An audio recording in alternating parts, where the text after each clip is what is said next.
welcome to the Devil's Bit podcast. This is a weekly podcast dedicated to everything Man United, now, then, and forever. There's no messing about, there's no flip-flopping around, no beating around the bush. We get straight to the point, straight to the facts from our opinions and the opinions of our followers. So you're here with the hosts, which is me, Rory, Ray, and Glenn. And today we cast our eye towards United's trip to the Emirates to take on the Gunners.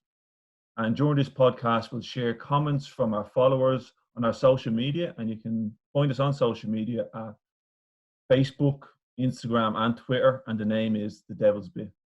So on there, you can share your thoughts, comment on posts, and then we'll read them out during the podcast.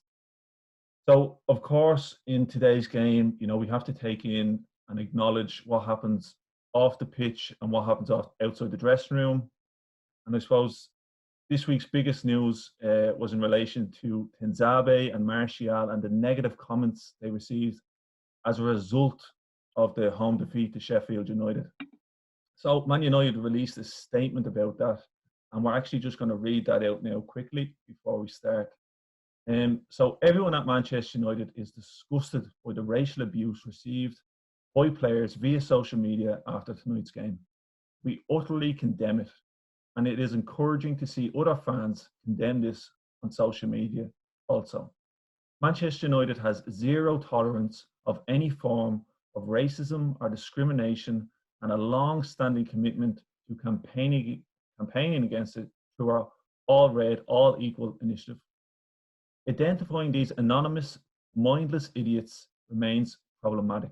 We urge social media platforms and regulatory authorities to strengthen measures to prevent this kind of behaviour. So personally, I would agree with that. There's no place for racism in this game. So lads, if you want to give your own opinions on that one, Glenn. I think it's statement says it all really. I think it's a good, strong statement. It mentions that it's mindless idiots, which it is. And they're clearly not fans of the club or football in general, because racism doesn't have any place in football or in the world, for that matter. Yeah. I think it's bad that they criticise Martial, but especially Tim Davey, who's a young player, a very good young player, and he's actually come through the youth system and captained United at every level. I think he was the youngest captain of the first team since Norman Whiteside when he captained the team against Rochdale in the League Cup. So I just think it's bang out of order, and just we have to try and cut it out as much as we can. And I think the social media platforms have to start taking responsibility for this. And Ray? Yeah, I'm with Glenn on that, and with everyone in the fan base really. But unfortunately, there's these pockets of fans here and there that just get on and start throwing abuse. And we have to find a way to cut it out. There has to be some sort of filtering going on. I'm sure they're probably working on it. But hopefully in the near future it gets cut out completely, because like Glenn was saying, there's no time for it really now, in the times that we're living in as well. Yeah. We don't need that. So yeah, well, we'll leave that at that. It's a strong statement, and I think, like we said, it does say it all. So we'll kick straight into the football then, and I suppose we do have to look back at what happened during the midweek. So before we touch on Arsenal, so I'd like to get your reactions on that game against Sheffield United. So Ray, if you want to jump in there first. Yeah, it's just the first 10 minutes were decent. I don't think he got the team wrong. I heard a lot of people saying the team was wrong, and it's very easy to say that after. It's very easy to say, one or two players could have been in there in front of, say Matic, say Cavani should have started, Matic shouldn't have started, and you could be there all day really with that. We started well, 10 minutes we played well, I thought, but then we started missing a few passes. The weight of the pass wasn't right anymore. It felt like every time we were trying to play out at the back, it was a bit risky, and they were growing into the game, and they're always going to be mad organised and very well organised, and probably work harder than any team, because they need to work hard given that position. And then that goal came. You know, you could argue it was a free out. But in fairness, De Gea should have did a bit better there. Like we've having this issue with De Gea for years. You know, we've always come back to, oh, he's great, he's a good shot stopper, but there's always that little something that hopefully he'll look back at it himself and realise that definitely needs to improve on that. Like, I know he gets a little shove, but that's part of the game, like, you know. So yeah, we got the goal back, and we were thought we were going to go on. People start growing into the game. But it's just unfortunate. We start messing around at the back a little bit. Like Maguire, like that back pass, that's criminal. You'd probably agree with me there, Glenn, would you? Yeah, definitely. You just have to clear your lines in them situations, and then just as on the De Gea thing as well, like, it goes back to De Gea. It is a big close one, but he just passes it out to the right or out to his left. Sorry, instead of just putting it into the stand and letting the regroup, which, as Ray says, is criminal, especially at that level.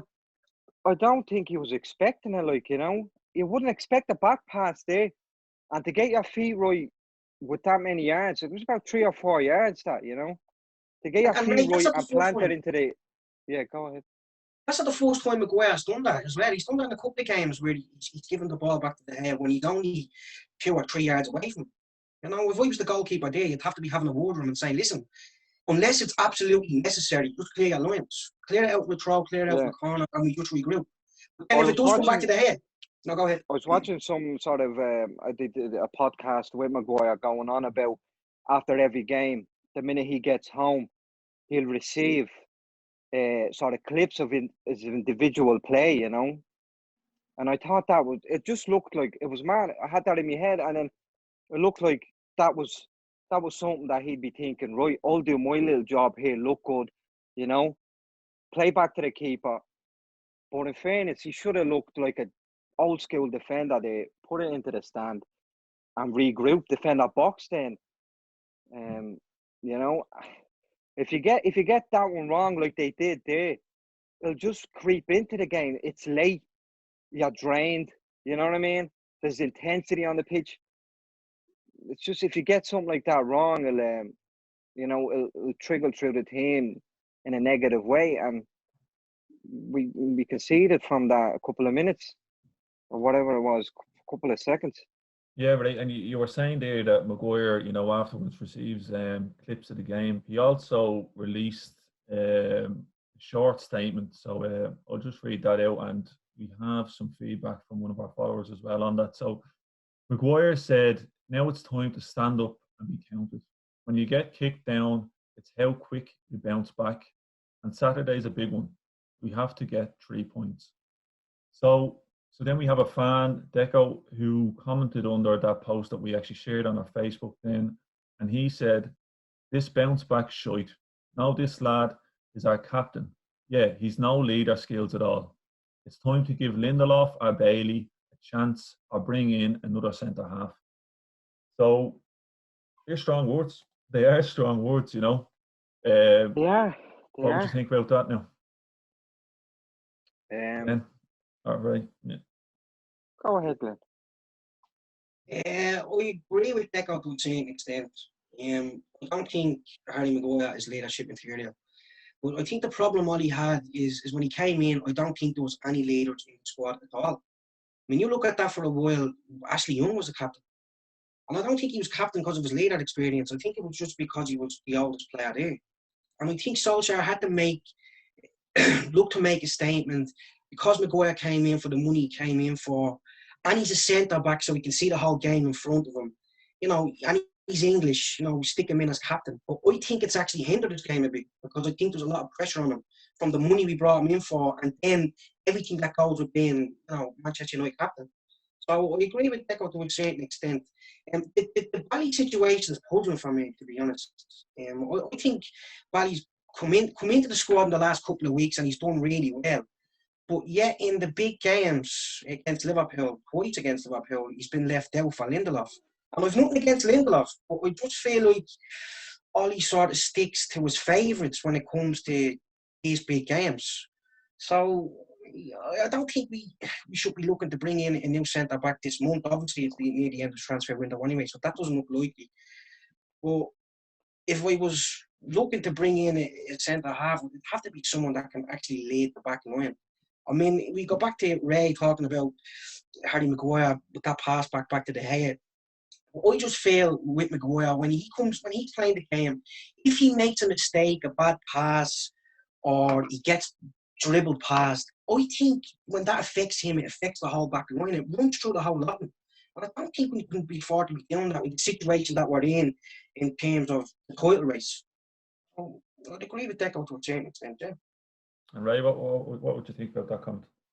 Yeah, I agree with him. It sounds like we're bashing Maguire, but it's not. You know, we're critical because it's such a big role to step into. You know, the captain of United with so many leaders, and I think there's to be fair to Maguire, like he has leadership qualities, but just not the ones we expect and probably demand as well. Like, you know, body on the line in front of everything. I'm sure there's some sort of leadership from the back line, you know, through the whole team from Maguire, but it's not what we're used to, you know. It's not a typical body on the line, a Vidic style, Ferdinand style, where every time the camera's on him, you know, he's pushing people on. You hardly see Maguire, you know. It's not really part of his game, you know. But yeah, I'll agree with Deco in a certain way, and I agree that Maguire, Lindelof, and Bailly should be given a chance. I mean, he's played a lot, you know. He's played a lot of games, and why not give them a chance and see what happens, you know? See what happens. It could be. Yeah. I don't see the two of them playing instead of Maguire for a long time, but it'd be nice to see them in the, you know, it'd be nice to see them in a few games and see what happens. And in terms of bringing in a centre back, I think it's exactly what we need. Like, I think you can free up then sit in defensive midfield, or we don't have to play with two all the time. We don't have to provide that extra protection for our back four. Then, you know, we can play with a CDM in there and let the whole team then push on forward. Exactly what we needed in a game like against Sheffield, you know, where like Matic was dropping in and making three centre backs at times. You know, why? Yeah. I thought Matic should have came off at half time. Like, I thought he should have came off at half time. Get Fred on and let the team push on. Like, we were going for that game. It's a frustrating game, that, because you're waiting and you're waiting and you're waiting, and we're playing like we're playing for a 1-0 draw. Like, we're managing the game. Sorry, a 1-0 win. We're managing the game. We're trying to manage the game, and then we go 1-0 down, and then where's the changes? Half time, change it, push the team on, take Matic off. He was slow. He didn't really do one. He did. In the second half, he came out, and I think he took the ball off a centre back, and with two touches, he pushed it out of his feet, and he played one pass in the centre forward, like between the lines. That was like, the pace of that ball was just unreal. I was thinking, why doesn't he do that a lot more? It was real labour. It didn't look like he had the legs. And in fairness to him, he didn't really play that much as well. So it's interesting to see a team that's gonna play against Arsenal. It's interesting. It's very interesting. I don't know who's gonna play in the middle, but I'm waiting to see. I'm buzzing about it, to be honest. It's a major. Yeah, I think I agree with you there. You know, Maguire doesn't inspire confidence. I think that's what it is. And I've seen him in a recent interview, and even in the interview, he wasn't coming across as someone who was eager to win. And I suppose that's something you need in a top class player playing for a club like Man United. So, listen, boys, we could stay on Maguire and we could stay on Sheffield United, but I think we need to move on. You know, we're going to the Emirates. It's a big game. These are two of the most successful clubs in English football. But the question is, does that rivalry still hold significance as it did when both sides were battling out at the top of the Premier League for the Premier League title? So what do you think there, Glenn? No. That's the answer to that question is no. You know, you look at like when we were challenging for Premier League titles with Arsenal year in year out for that 8 to 10 period, it was you know, you had players like Roy Keane, Patrick Vieira, Scholes, Bergkamp, Henry, Van Nistelrooy, players that embodied what that game meant. And you know, and on top of that, you had two managers there that had a genuine hatred for each other, you know what I mean? Because they wanted to be the best in the country. So for me, no. And I think, you know, I think we've surpassed Arsenal, to be honest with you, over the last couple of years. And I think as soon as you added Chelsea and City into the title hunt, Chelsea first off, I think Arsenal just dropped out straight away, you know what I mean? And there is other factors behind that, but for me, I don't see this game being as big for United fans as it is for some of the Arsenal fans. You know, I'm listening to some of the Arsenal fans talking and they're talking about all the pressure being on us, and I'm thinking to myself, saying, well, that just shows you their mentality at the moment, you know what I mean? So I would be looking for United to go in and get the job done against Arsenal. How would you feel about that, Ray? Yeah, I hope we can go in there and pick ourselves up straight away and not feel sorry for ourselves and just go straight in and aim for the 3 points. You know, they've been all right in the last while. I think the last 3 or 4 games, they showed a bit of quality, where before that you were thinking, like, what's going on? Arteta was on the verge of probably, I thought, to get the sack. And they picked up against that Southampton team. They picked up, and I thought they were all right, but it's gonna be a cracker of a game. I have a feeling that we're gonna, you know, it's gonna be a battle of, I'd say, Arteta, you know, setting up traps like we seen in the last game. Set up a few traps for you know. Yeah, I know you want to come in. No, just when you're finished, Ray. Just when you're finished. Go ahead, man. Sorry. We were talking about that before. We were talking about the traps he was setting up all around the pitch, and I think Ollie's going to be wary of that. And but like that, we can't really hold. I think we have enough now. You know, I think we have enough to not be worrying about them. Even Ollie was saying a while ago, like, we were setting up to stop teams and catch them on the counter. But I think now it's time to impose ourselves in the game and play to our strengths, you know. I think Pogba needs to play. I think Martial needs to play. You know, I'll be disappointed if I see McFred in there, to be honest, you know, McTominay and Fred.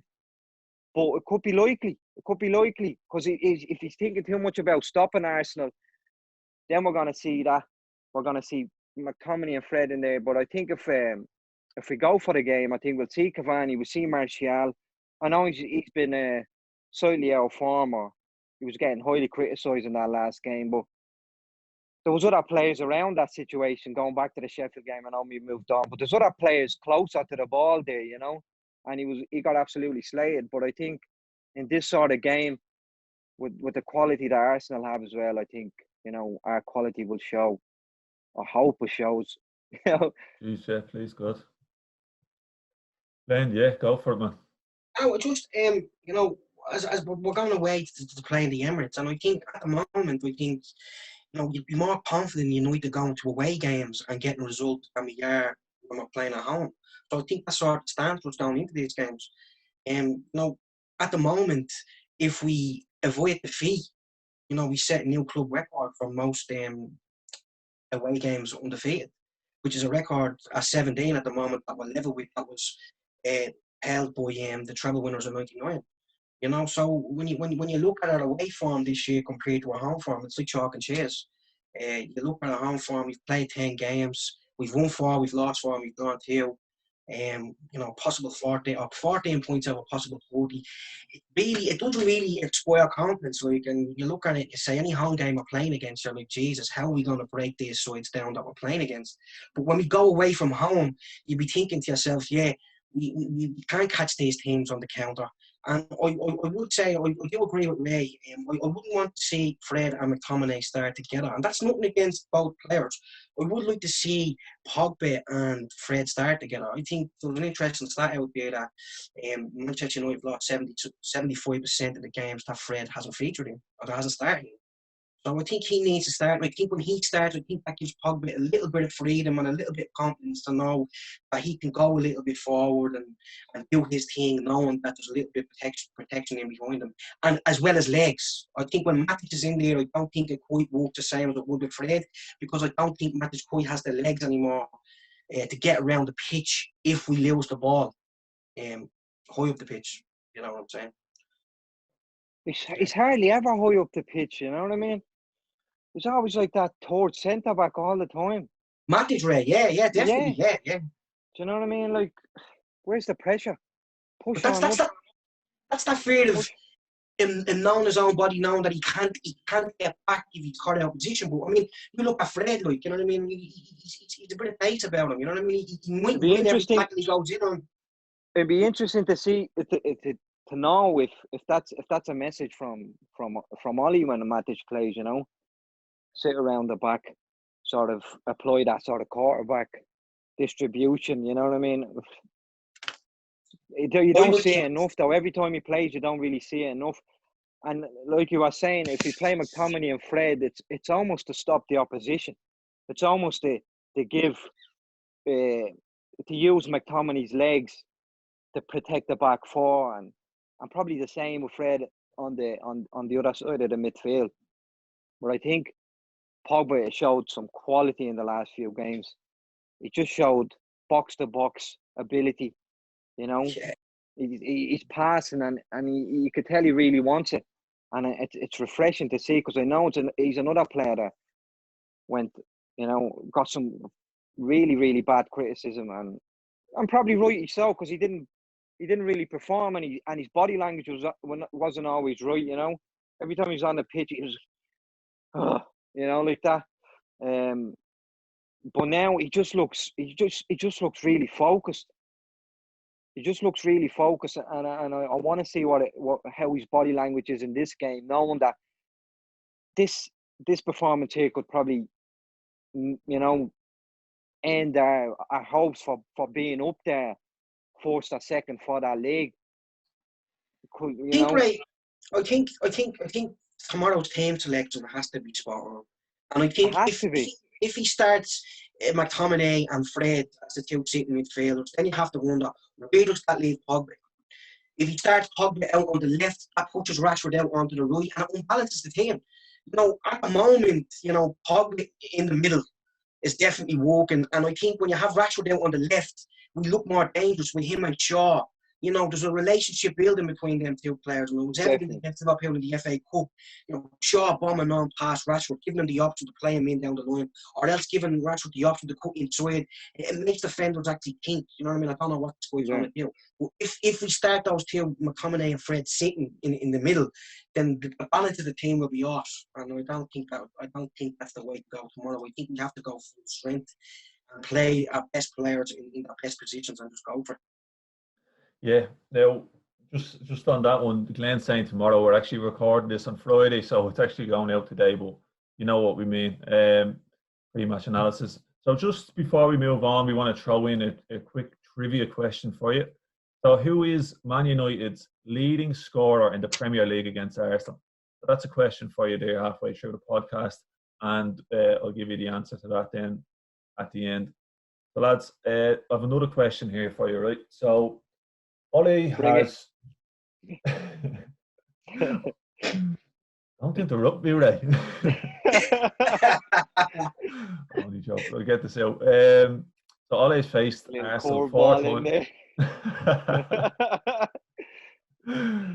Right, I'll give it another go, will I? Yeah, so Ollie's faced Arsenal 4 times in the Premier League. 3 of them have been a loss. 1 of them has been a draw. That's 1 point out of a possible 12. Arteta has been in charge of Arsenal for 2 of those losses. So going into today's game, let's say, is that on Ole's mind? Is that on the team's mind? Now, does that affect how they're going to play and mentally how they're going to approach the game? So, Glenn, if you want to kick that one off. It shouldn't. I don't think it should. I think you have to look at the 2 games that Arteta took charge of. I think last January he was in charge of Arsenal for 11 days, so he had that feel-good factor. You know what I mean? Arsenal were always going to come out of the traps early, and in fairness, they outperformed us. And the game in November, I think it was just sides that were in bad form. I don't think we were match fit.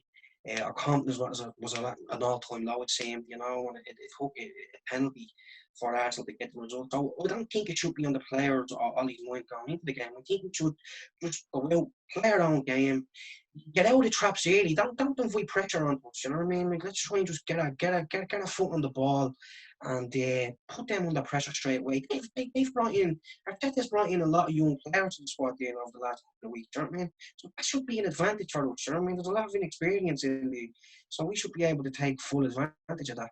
And as we said, our away form would suggest that we do have a great chance of getting a result wherever we go in the league. Yeah, Ray, do you want to add on there?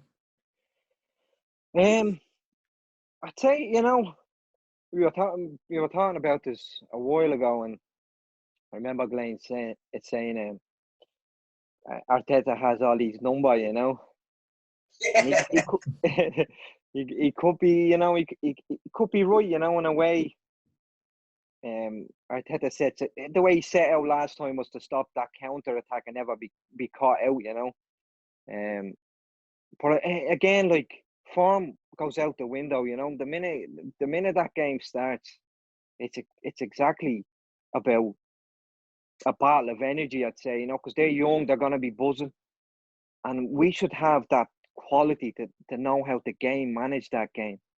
I think that the first 10 minutes is going to be massive. If we get stuck in and show them that we're going to have the ball a lot of this game, and we're always going to be dangerous when you have Rashford and Martial or whoever starts nowadays, up top. We have that firepower to trouble anyone. They be thinking about us, no doubt. They be thinking about Cavani. They be thinking about Martial. They be thinking about Rashford up that wing, depending where he starts. So I think form goes out the window. I think the first 10 minutes is gonna be major, and hopefully we have the right approach and bounce back straight away. Because 3 points here, it'd be huge. We just need to be absolutely clinical. If you look at the game, a couple of seasons ago when Mourinho was in charge, we ran out 3-1 winners. Anytime we got in front of the goal, it looked like we were going to score. You know what I mean? And we did. So I think we just have to be like that on Saturday. Get great chances and take them. This Arsenal side are not as good as previous Arsenal teams. I know they're coming into this undefeated in the last 5 games. So, I mean, if we want to be challenging for the title, we don't want to let City build that gap. We have to be winning against Arsenal at the Emirates.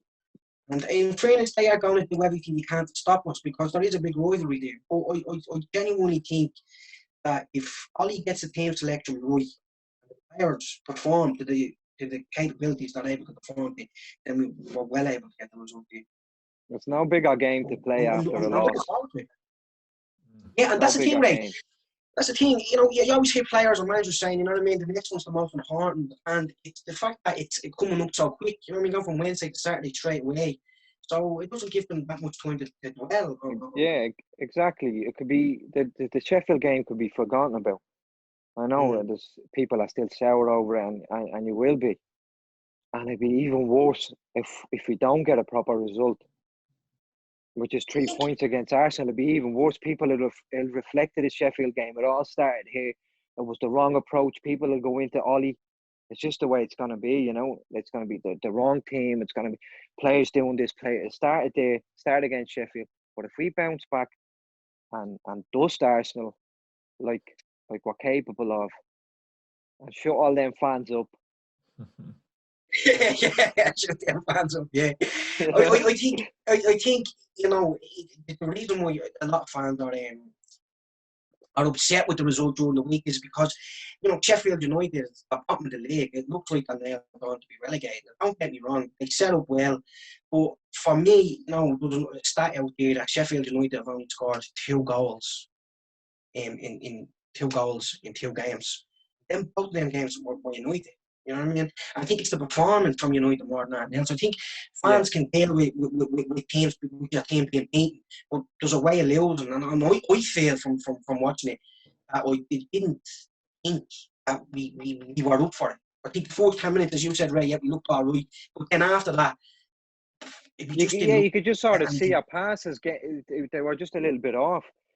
It looks like there was no pace on them, and it just looks like we were a little bit a bit too arrogant, It's nice to be arrogant, but if we're bombarding the box, then be arrogant. But if we're playing outside our box and we're playing short passes, then it's a little bit nervy, and it gives that team, Sheffield, it gives them a chance to grow into the game and belief. And that's exactly what happened. But that's why this game against Arsenal is probably the best thing for us. You know what I mean? It's a big club. Do you know what I mean? So they're playing at home. The onus is probably on them to come out and play a little bit. Although I think Arteta is a clever manager, I don't think he's going to play into Ollie's hands and United's hands straight away. You know what I mean? But that's where I think we have to dig in and pick our moments. And I think over the years, when United travelled to the Emirates, I think we've done that. You know what I mean? Come against some decent Arsenal sides, and I think we've always picked the moments to go and score goals. You know what I mean? And times to sit in there. So I think it's one of the best games we could be going into to get the result. But it's a massive game in terms of the title challenge. So we can say that there is a lot of pressure then on Ole and the team, I suppose, off the back of that loss on Sheffield United during the week. But we saw on social media that there was a lot of backlash, and the Ole out brigade were rearing their head again. So what do you think about that, lads? This keeps coming up, Ole out. What's your opinions? Should we give Ole a bit more of a chance? How long does he need? So, Ray, I'll start with you there. What's your thoughts? Look, Rory, it was a perfect game to rotate that. You have to rotate your team with the Arsenal game in mind. Like, you have to. Tellus had to come in because Shaw starts them important games, them big games. He's after stepping up. Okay, Matic, come in, no problem. Just expected a little bit more from him. You have to rotate. And in terms of Ollie out, you're always going to get that. No matter what, you're always going to get that fan pockets, them fan pockets that, they're never happy with Ollie. They're probably not even happy with him winning. They're always going to be there. But what Ollie's done in the last,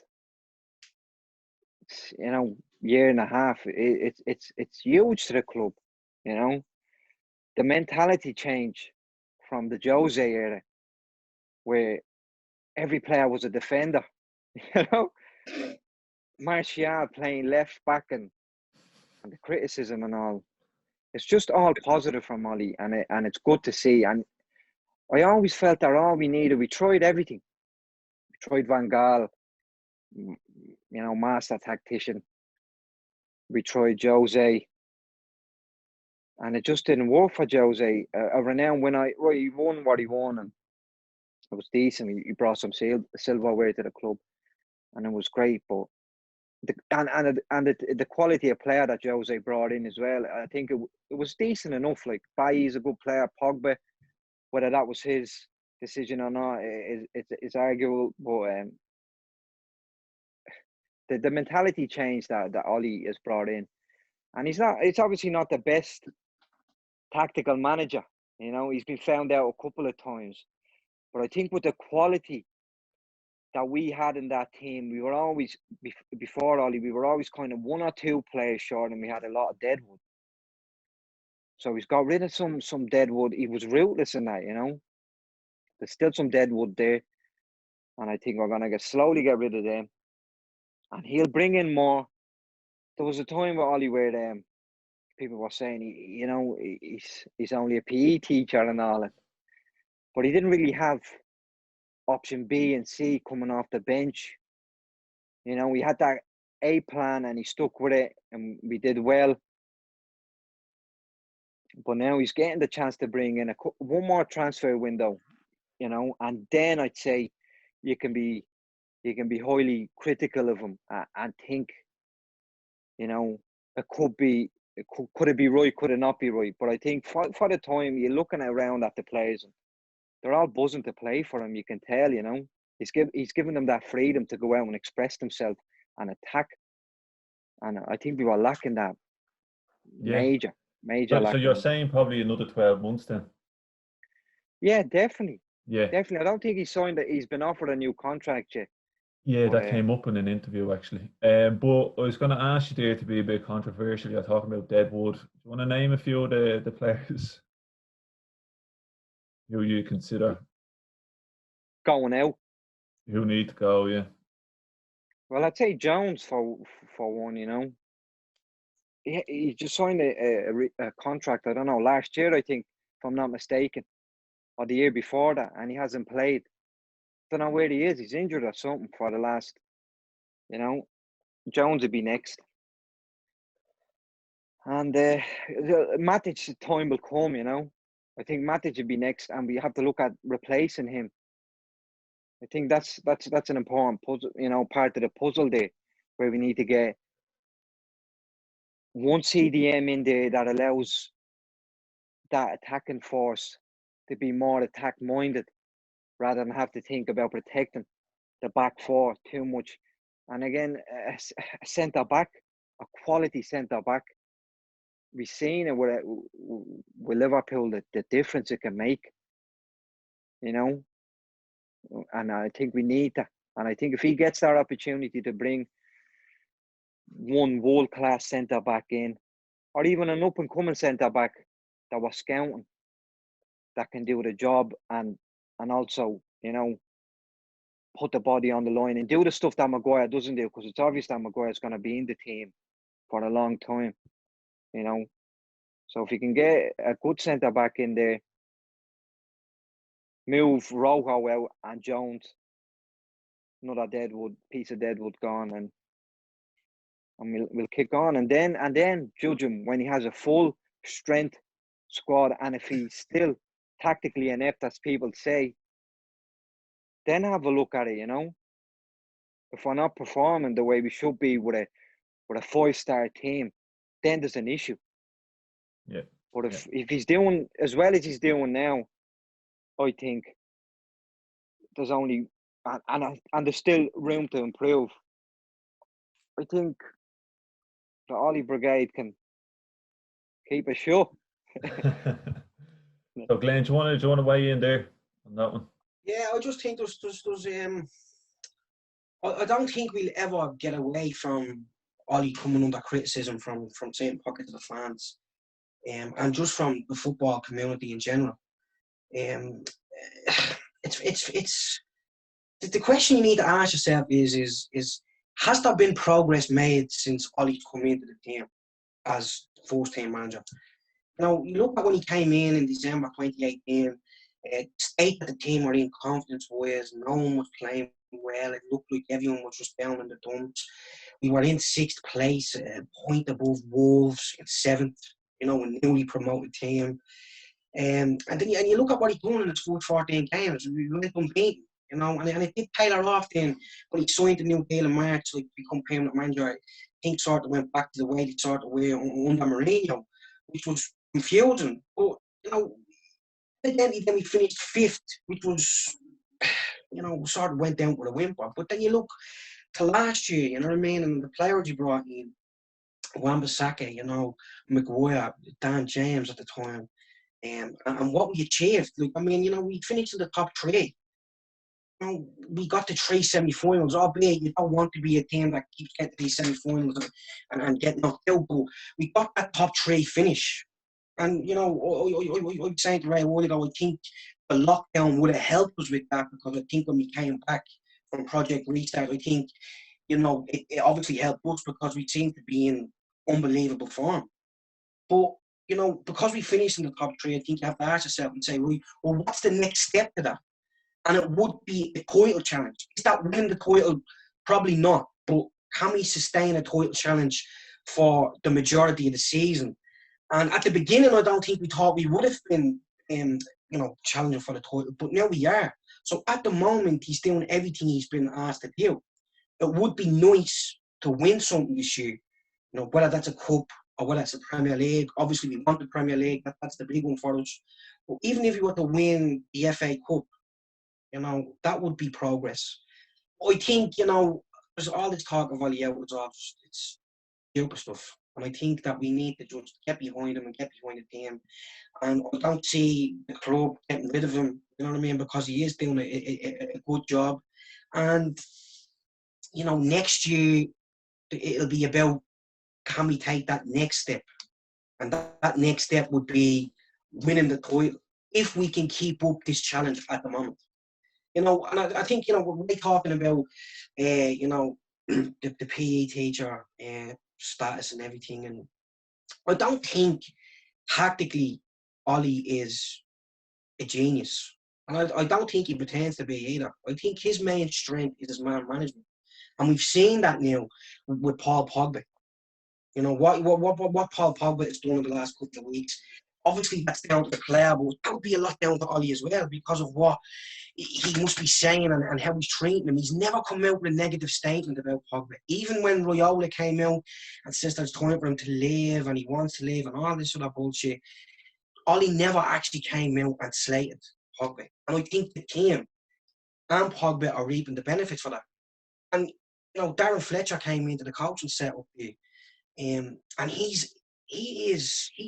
for me, there's a chap, Jordan Jarrett Bryan, and I was listening to him on a podcast, and he was saying that he was talking to some of his contacts and that, you know, Fletcher is a tactical nerd and a massive tactical geek, you know what I mean? So it's, you know, obviously Ollie is noticing and identifying where he needs help. So I think we're in good shape going forward. And I just think no matter what, that will always be there with Ollie till the day he leaves the club as manager. Anytime we lose a game or, you know, it's a bad performance, you'll have people like that coming out. But at the moment, you know, I know I'm happy with where we are going forward. And, you know, Ray is saying there was a lot of dead wood when he came in with just trio. And you look at Lingard now, he's gone out to West Ham on loan. And now there's talk of Marcus Rojo going back to Argentina to Boca Juniors. So he is doing a job. You know, and you have to remember, some of these players are on the list of Phil Jones and all right. They're on the contracts at United that a lot of clubs can't pay and won't pay. You know what I mean? So a lot of them will be just hanging out to just get the money, really, you know? So I'm Ollie in. You know, he's definitely doing a good job for me. Happy days, boys. Happy days indeed. So, listen, that kind of wraps up our first podcast now. So, it was great having people in listening, if you are listening. So, we shared our opinions. We shared some of our followers from Deco, quite controversial commentary. So, we're going to wrap up this first episode. But before that, I gave you a trivia question halfway through, which was who's the top scorer against Arsenal in the Premier League? And the answer is Wayne Rooney. So good old Rooney. Yes, Wazza, get up. That's it. But listen, this is going to be a weekly podcast. Get involved on our social media networks, our channels. So that's on Facebook, Instagram, and Twitter. And you can find us at The Devil's Bit. So until next week, we'll in that episode 2, we'll be, you know, previewing the Everton match and discussing the result of that midweek game against Southampton. So hopefully we can share some better news on that. But listen, lads, pleasure as always. Thanks, man. Cheers, Rory.